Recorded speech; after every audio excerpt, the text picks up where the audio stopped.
Hi, guys. Welcome to my channel where we talk about everything from tech to films and all the fun stuff in between.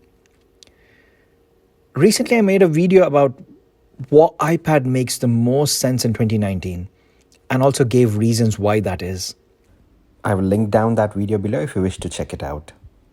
Spoiler alert, the answer was the iPad Air.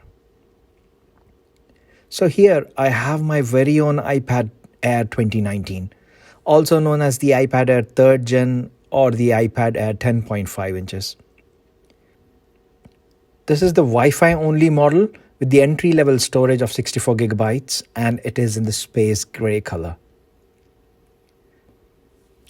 So without any further delay, let's unbox it. Again, you don't need any unboxing knives. Apple makes this always super simple. Just the pull tab which sticks out and then voila.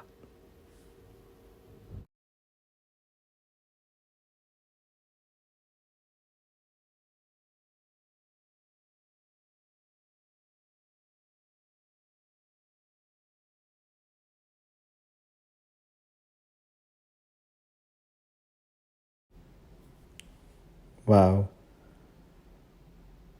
So here's the iPad. Again, a tab to just lift it up from the box. Wow, that feels really thin and light. And compared to my old iPad Air, this is really quite a bit thin and quite a bit light.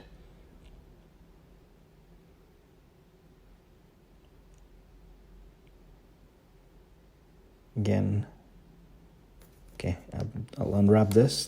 Listen to the sound, guys.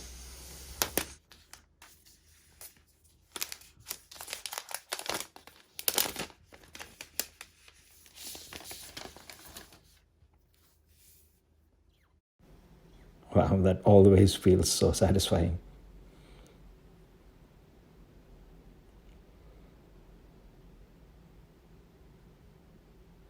So let's put the iPad aside. Let's see what else is in the box. This will be very familiar, as I don't think there are any surprises here. So first, the paperwork.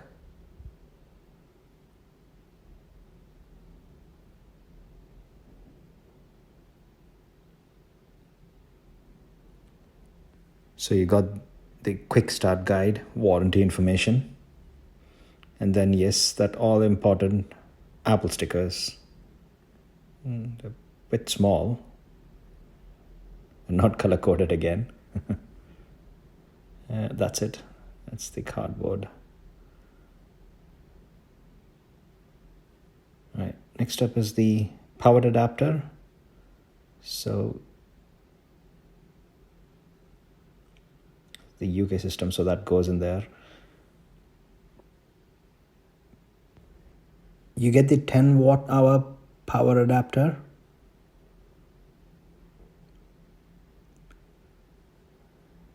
And then that's the lightning to USB cable.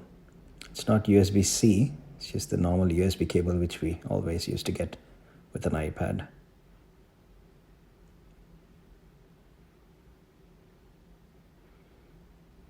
So let's quickly boot this up.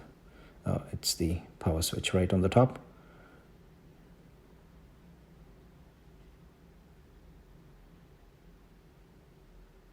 There you go.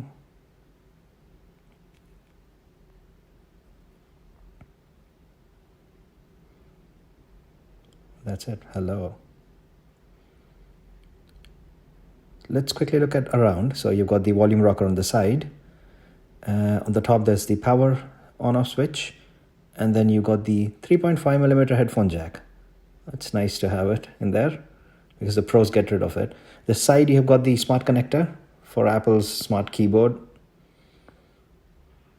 And then the logo at the back, the space gray color. It's quite dark this time, actually. I kind of like it. Look at that camera. So it's nice and flush. There's no camera bump or nipple sticking out. So your iPad will nicely stay flat when you lie it on the table, so it won't rock around.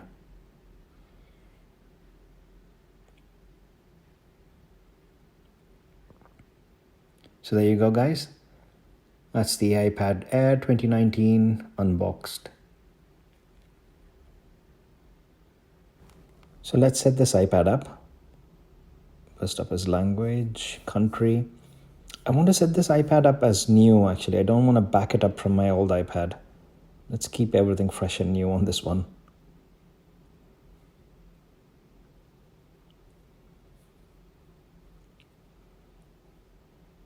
Okay, quick start. Let's select setup manually. It's the Wi-Fi.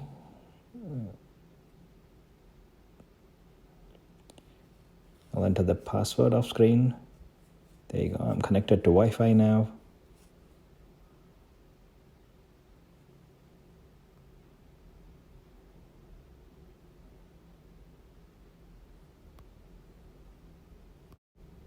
And next is privacy settings.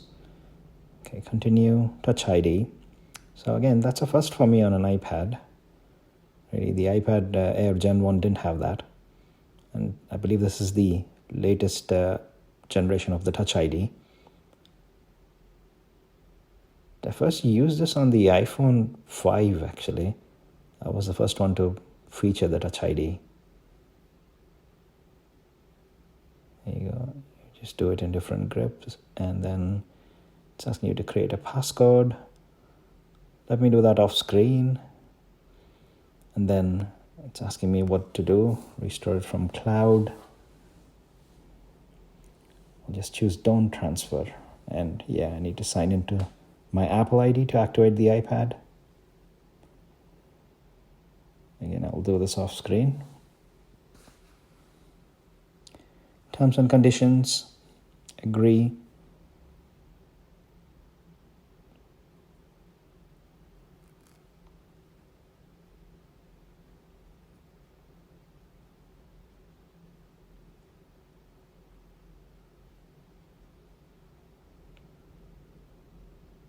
And next step is, okay, continue.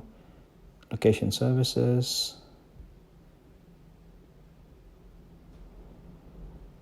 Apple Pay. I'll set this up later.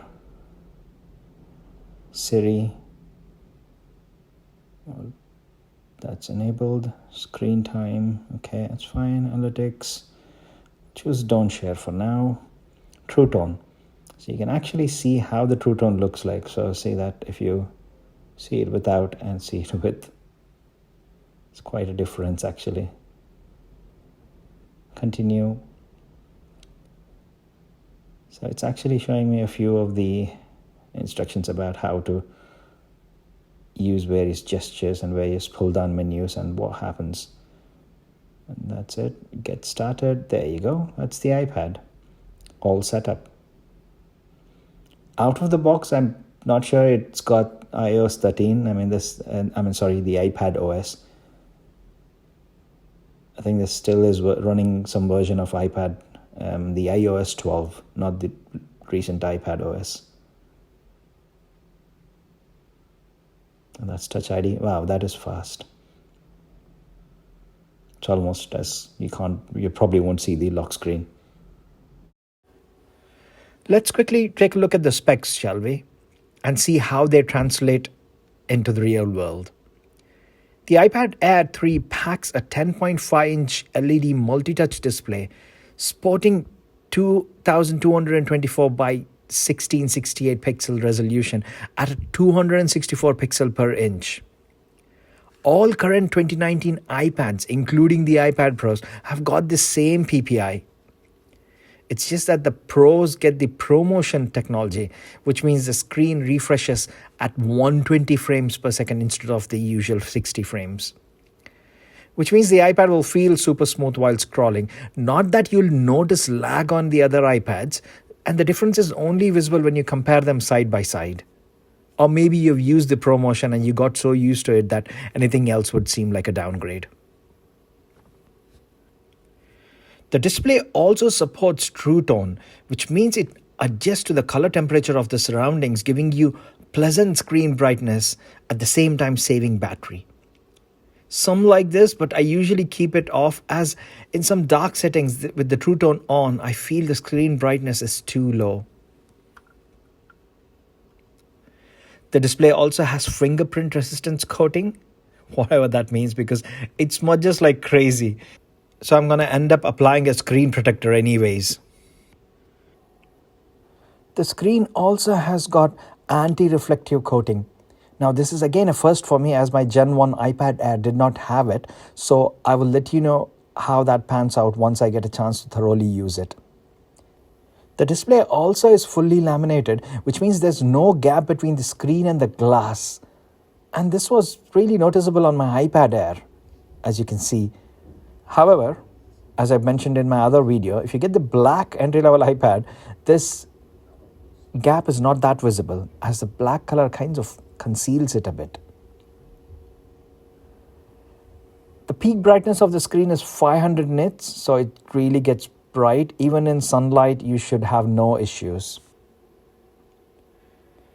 It has the A12 Bionic chip, which has 2 high-performance cores and 4 energy-efficient cores, along with a neural engine and an embedded M12 coprocessor.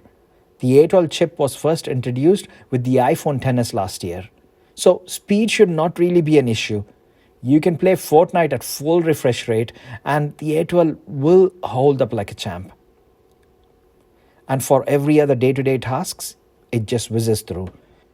You can see in the game which I'm trying to play here how smooth the graphics are and how quickly everything loads. The refresh rate is perfectly fine. So the A12 Bionic is really doing its job in the background. The iPad also has got a 3 gigabytes of RAM, same as the entry-level 2019 iPad.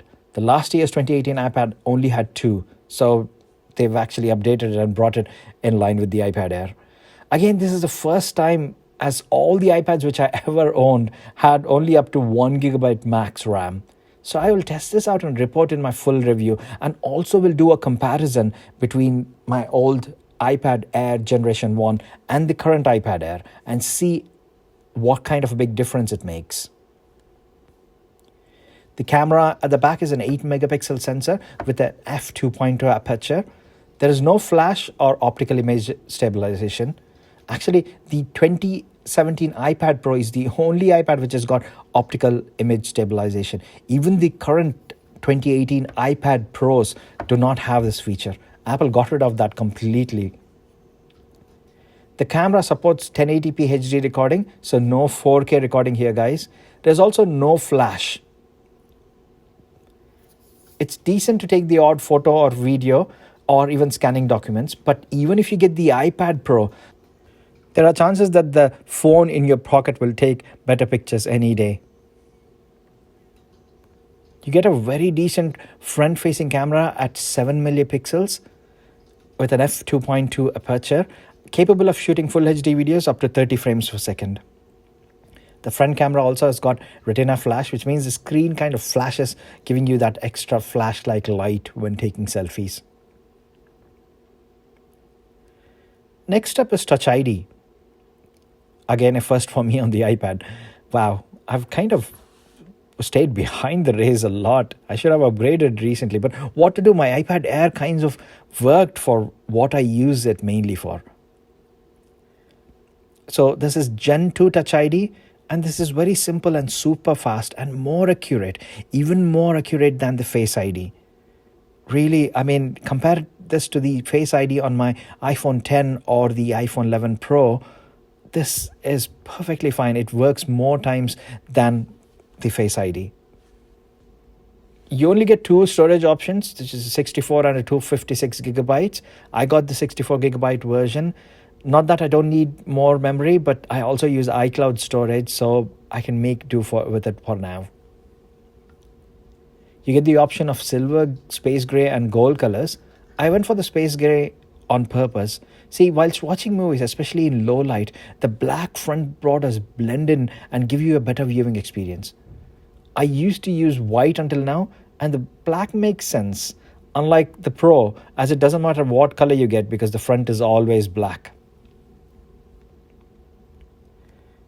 and then the smart connector on the side, which supports Apple's smart keyboards. This really is a good inclusion, which now is not only for the pros, but it is also present on the entry-level iPad as well. It really provides a good option for students. And the Air, like the entry-level iPad, also supports the Apple Pencil, the first generation one. Everyone always makes fun of this on how you need to stick it into the bottom port to charge, making the whole thing look like a giant popsicle. Think Apple took this to heart. They now include an adapter so you can just plug in your lightning cable in order to charge.